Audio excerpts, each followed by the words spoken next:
Hello, and welcome to Learning with Lee, where we discuss nature and wildlife on Kiawah Island. I'm your host, Lee Bundrick, Land Preservation Coordinator with the Kiawah Conservancy. With the holidays around the corner, we thought this was a great opportunity to showcase a creative way to deck the halls with Yopon holly. In this episode, we will show you how to make a wreath step by step using natural resources found in Kiawah's maritime forest. So the best vine to use when you're making a wreath is what we call a muscadine vine. It's a grape that grows wild on Kiawah Island. It has this leaf, actually a grape leaf, and you can usually find it throughout the maritime forest. And usually you'll find it as this kind of lime green, yellow color. And you can see throughout some of these places up here how they grow into the trees. Removing the muscadine vines often requires some elbow grease and a keen eye for spotting the perfect thickness of vine to use. You want these branches to be living branches so that they're more malleable. Because if you get dead branches, they'll break. And the good thing is when these dry, these maintain their form over time, so you can use wreaths year after year. So what I'm doing is I'm preparing some of the limbs in order to start wrapping it.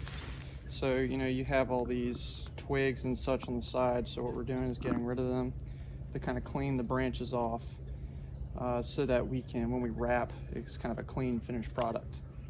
These little twisty things that you see right here, these are tendrils. What we're doing is taking those off, and what these tendrils actually do for the vine is actually attaches itself to the tree and wraps around the vines in order to keep it upright. These tendrils also allow the vine to attach itself to other structures so that it can stay erect and continue climbing up into the canopy. So now that you've got started with the clean branch, what you want to do is you want to wrap it, make your first loop, and you want it to be about the size of a small, medium, kind of large pizza, somewhere around there. So about that big. You want to wrap it a little bit right here with the bigger twig. And then you want to start wrapping it with the rest of it, kind of folding it in and out like this. So now that we got another kind of vine we can use, what we're going to do is we're going to start wrapping it. What you want to do is you want to put it within one of the holes right there, and then you can start wrapping it like this in and out. And what you're doing with this is you're making the wreath larger.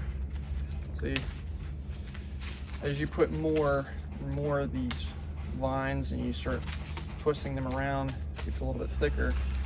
And the end point of doing this is so that you can start stuffing it with different types of vegetation, such as the Yopon hollies and the wax myrtles on Kiawah Island.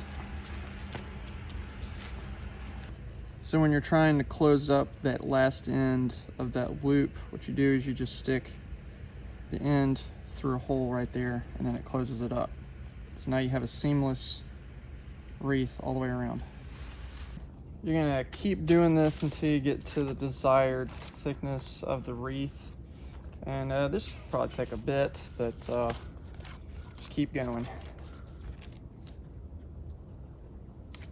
So as you continue to wrap it, make sure you're twisting it one way, because you want to have this nice sort of swirl around it as you keep going.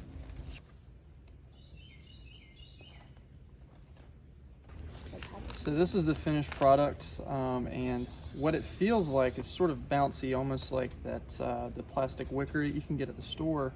But this is because it's still living, so some of the branches haven't fully died yet and they haven't dried out, so it's pretty malleable. So it feels kind of spongy to the touch and feel.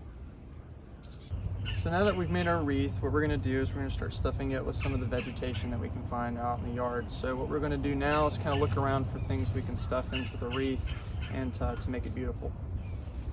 Alright, so this is one of the plants you can use. This is Yopon holly. We covered in a previous Learning with Lee episode.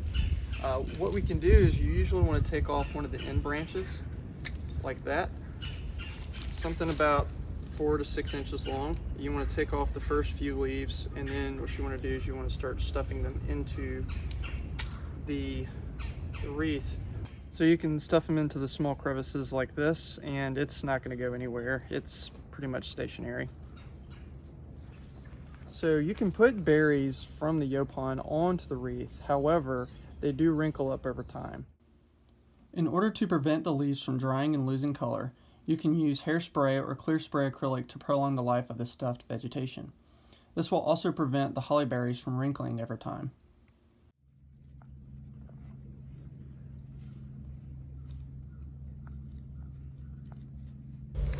So here is the somewhat finished wreath. So you can see that it's pretty lush in the front, but as you turn it around in the back, it's empty, so that when you put it on your door or any type of surface, that it's pretty flush. Thank you for following along as we make wreaths using resources we find in the natural landscape around Kiawah Island. Join us again next time for another episode of Learning with Lee.